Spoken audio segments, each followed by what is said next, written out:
People, I need you to understand that knowing your MBTI type, knowing your four-letter acronym without memorizing and keeping in mind what the dominant function actually looks like in your life, that's like knowing that you have high blood pressure, fatigue, and high cholesterol, but not knowing it's all because of diabetes. The whole point of figuring out your type is to figure out mainly your dominant function. Knowing your dominant function is the beginning of learning about yourself and working on yourself.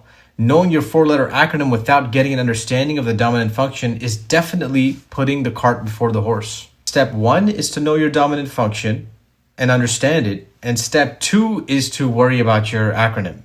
Okay, let's give this a try. If you know your MBTI four-letter acronym, post that along with your dominant function and how your dominant function particularly looks in your life. For example, I'm an INFJ and my dominant function, introverted intuition, makes me constantly project and intuit how I would feel if my loved ones were to die, and that informs my actions with them in the current moment. I'm always having this gut feeling, this inner voice telling me about the future, how I will regret things in the future if I don't do certain actions right now.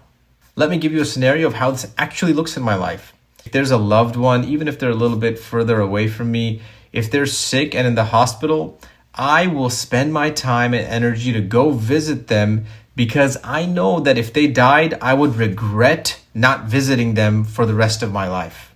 That would just be like a lingering regret. I can kind of feel that. I have that gut intuition. Now, here's the kicker. If you are a different dominant function than me, you might still do the same action. For example, let's say you are an extroverted feeler.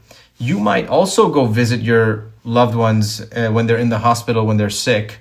But your motivation will be that you want to cheer them up and you want to keep them from feeling sad and lonely because you have that differentiated function of understanding other people's feelings or being sensitive to other people's feelings. So you'll do the same thing, but for that reason. You don't even have to know your four-letter acronym. Just comment with your dominant function and tell me how your dominant function looks in your life.